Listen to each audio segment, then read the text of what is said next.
오늘 본문에 등장하는 바울은 지금 전도 여행 중에 있습니다.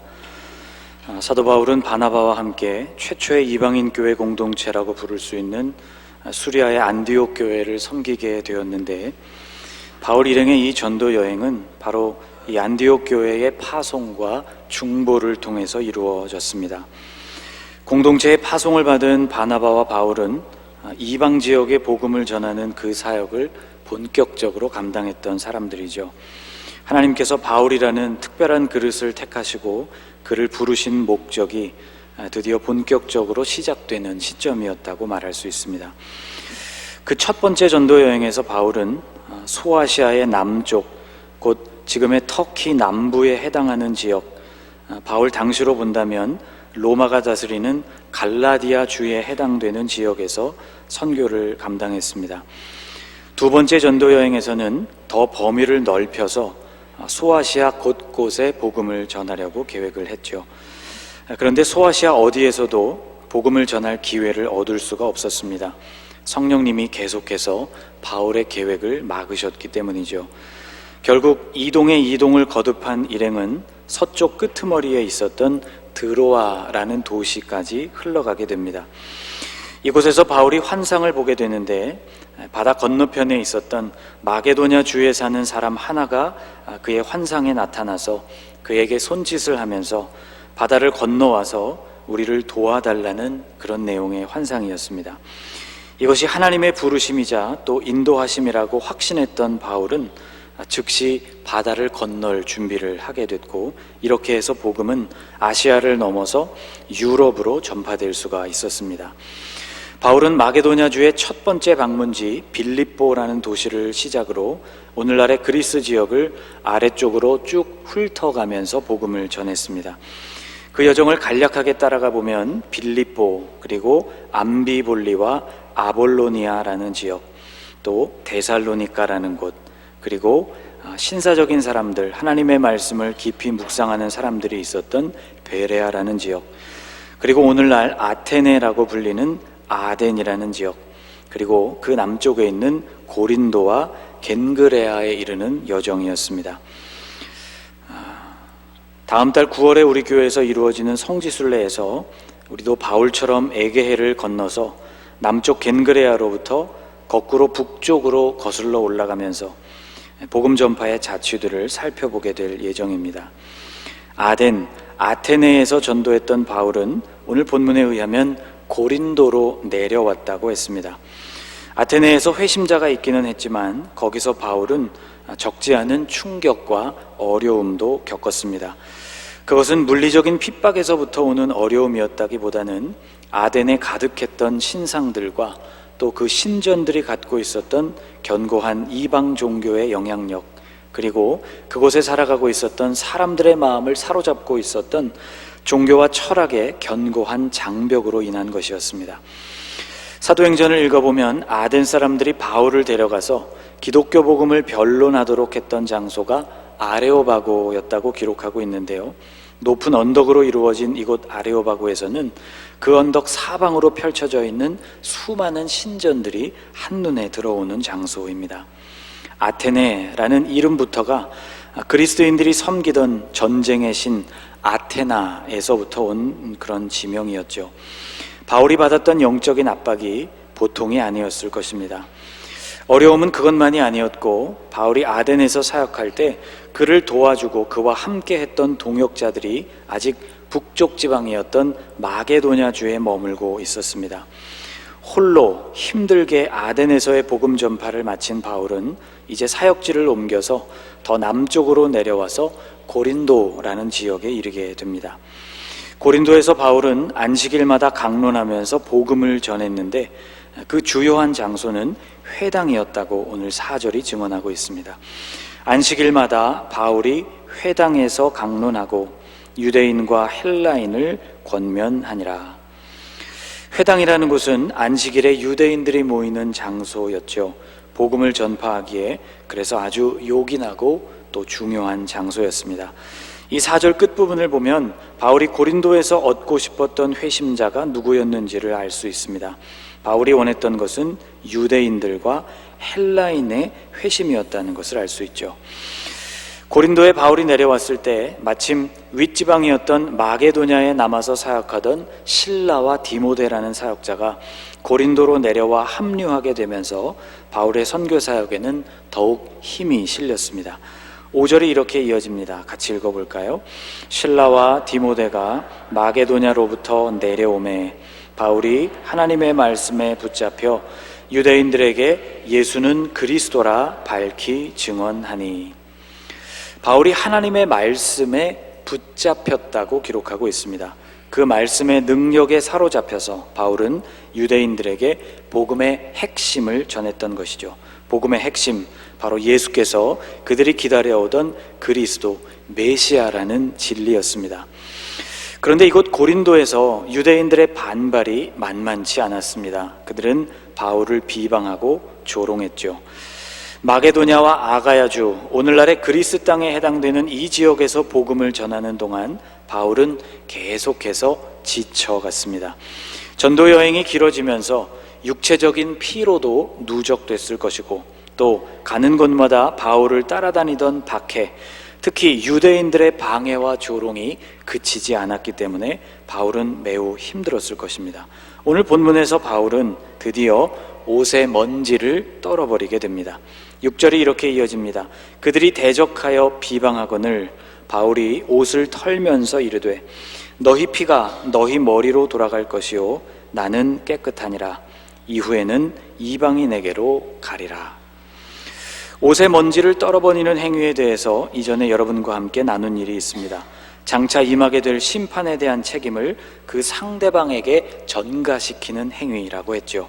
옷이나 발의 먼지를 떨어버린다는 것은 더 이상 그곳에서 복음을 전할 수 없다는 사실상의 사역 종결 선언과도 같았습니다. 이제 복음을 거부한 그들에게는 하나님의 심판 외에는 남은 것이 없다는 선언이기도 했죠.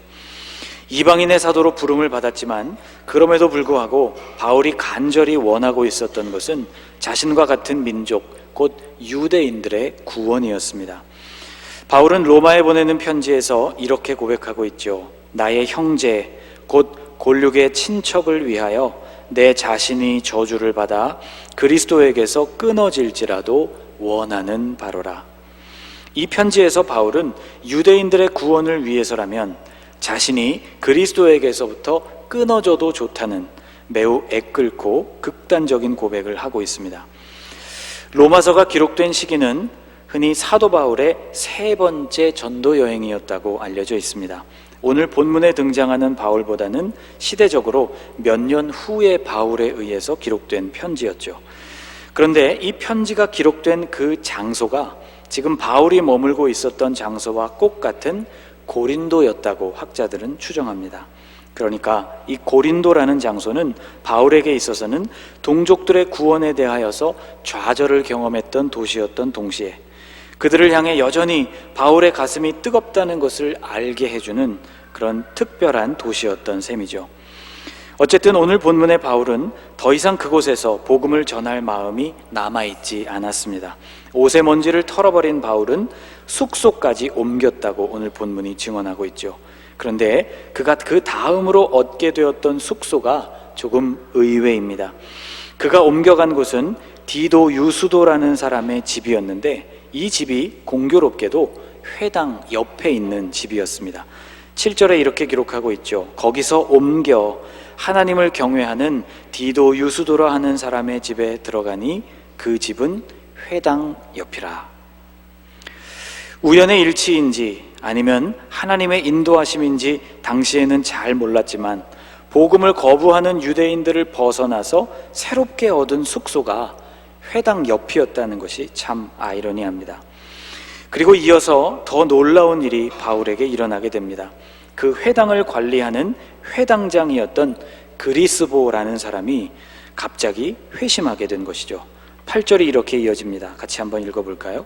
또 회당장 그리스보가 온 집안과 더불어 주를 믿으며 수많은 고린도 사람도 듣고 믿어 세례를 받더라. 아멘. 갑작스럽기도 하고 놀랍기도 한 일이었습니다. 여러분, 회당장은 아무에게나 맡겨지는 그런 직책이 아니었습니다.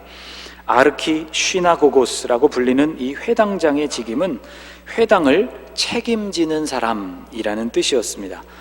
회당장의 역할은 크게 두 가지였는데요. 첫째, 예배에 대한 책임이 그에게 있었습니다. 회당장은 회당에서 이루어지는 공예배를 주관하는 사람이었죠. 그날 성경 낭독자와 그날 말씀을 선포할 설교자를 지명하는 것이 바로 회당장의 역할이었습니다. 둘째로, 회당장은 그 회당을 관리하는 관리자로서도 책임이 있었습니다.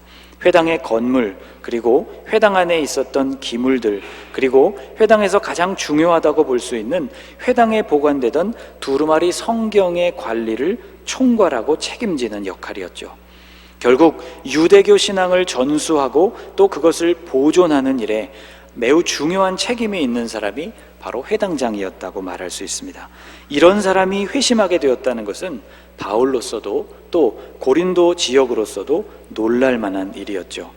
더 놀라운 것은 이 회당장 그리스보라는 사람의 회심을 기점으로 수많은 고린도 사람들, 헬라 사람들이 회심하기 시작했다는 것이었습니다. 바울은 아마 도대체 이게 무슨 일인가 싶었겠죠. 마치 하나님께서 바울에게 무엇인가를 보여주시려고 하시는 것 같았습니다. 아니나 다를까 그날 밤 주님이 환상 가운데서 바울을 만나 주십니다. 주님은 환상 속에서 바울에게 이렇게 말씀하셨습니다. 밤에 주께서 환상 가운데 바울에게 말씀하시되 두려워하지 말며 침묵하지 말고 말하라. 여러분 한번 따라해 보시겠습니까? 두려워하지 말며 침묵하지 말고 말하라. 하나님은 이렇게 바울을 격려해 주셨습니다. 두려워하지도 말고 침묵하지도 말아라. 내가 전해야 할 것을 계속 전해라. 아마 바울은 이 주님의 말씀을 들으면서 지나온 시간들을 돌아보게 되었을 것입니다. 그곳에 있는 유대인들을 위해서는 이제 더 이상 복음을 전하지 않겠다고 생각했던 순간들, 그들 앞에서 옷의 먼지를 털어버리고 숙소를 옮기게 된 일들, 그리고 옮긴 그곳 회당 옆에 있는 숙소로 옮기게 된 이후 회당의 회당장이 회심하는 일이 일어났고 또 많은 고린도 사람들이 복음을 받아들이게 되었던 일들, 하나님께서는 이미 바울 자신에게 바울이 앞으로 해야 할 일들을 이러한 사건들을 통해서 말씀하고 있다는 것을 그는 깨닫게 되었을 것입니다. 마치 하나님께서 자신에게 어려움 때문에 마음이 상해서 선교를 멈추지 말고 계속해서 앞으로 나아가라는 말씀을 하고 계신 것 같았겠죠. 그리고 그 깨달음에 쐐기를 박듯이 그날 밤 하나님은 바울에게 나타나셔서 직접 그것을 바울에게 말씀해 주신 것이었습니다.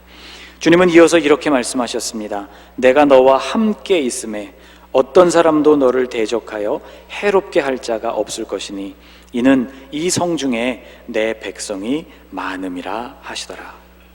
내가 너와 함께 있다. 여러분, 이것보다 더 확실하고 또 마음이 놓이는 말이 또 어디 있을까요? 주님은 당신이 바울과 함께 있다는 것을 다시 확인시켜 주셨습니다. 그리고 유대인들의 반대와 핍박을 생각하며 힘들어하던 바울에게 누구도 너를 대적하여 해롭게 할 자가 없을 것이라는 말씀을 들려주셨죠. 우리는 이 말씀 안에서 누구도 너를 대적하여 해롭게 할 자가 없을 것이라는 이 주님의 말씀 안에서 대사도 바울이 이 당시 얼마나 위축되어 있었는지를 엿볼 수 있습니다. 그도 사람이었던 것이죠. 바울 자신에게는 회심에 대한 분명한 간증이 있었고 또 복음 전파에 대한 강력한 동기와 열정도 있었습니다. 그런데 여러분, 그도 사람이었던 것이죠. 계속되는 유대인들의 박해와 반대에 부딪히면서 힘이 빠지게 되었고 끊임없이 그에게 다가오는 생명의 위협 앞에서 그도 두려웠던 것입니다. 그런데 주님은 이런 바울의 상황을 누구보다도 잘 알고 계셨습니다. 주님의 위로와 격려는 딱 맞는 때에 이루어진 완벽한 처방이었다고 말할 수 있습니다. 11절을 보면 바울이 고린도에 머물면서 사역했던 기간이 1년 6개월이었다고 기록하고 있죠. 1년 6개월을 머물며 그들 가운데서 하나님의 말씀을 가르치니라. 상당한 기간이었습니다. 3차 전도 여행을 하는 동안 에베소에서 머물렀던 3년이라는 사역 기간을 제외하면 한 곳에서 아마도 가장 오랫동안 머물면서 사역한 것이 바로 이곳 고린도에서의 사역이었죠. 하나님은 이렇게 실망과 피곤에 사로잡힌 바울을 다시 일으켜 주셨습니다.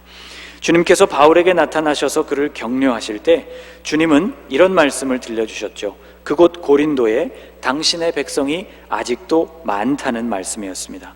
10절을 다시 보면 내가 너와 함께 있음에 어떤 사람도 너를 대적하여 해롭게 할 자가 없을 것이니 이는 이 성 중에 내 백성이 많음이라 하시더라.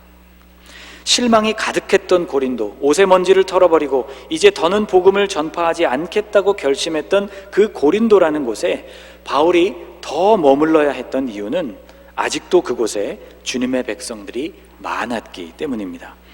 여기서 주님의 백성이란 복음을 듣고 구원을 받아야 할 준비된 영혼들을 가리킵니다. 그들에게 모두 복음이 전해지기 전까지는 고린도를 떠나지 말 것을 주님께서는 명하셨던 것이죠. 사실 바울은 예수님께서 살아계실 때 부름을 받았던 제자가 아니었습니다.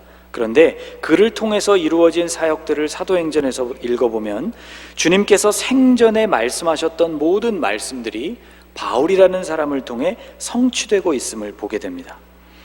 예수님께서는 이런 말씀을 하셨었죠. 요한복음 10장에 기록된 말씀입니다. 같이 한번 읽어보겠습니다. 또 이 우리에 들지 아니한 다른 양들이 내게 있어 내가 인도하여야 할 터이니 그들도 내 음성을 듣고 한 무리가 되어 한 목자에게 있으리라.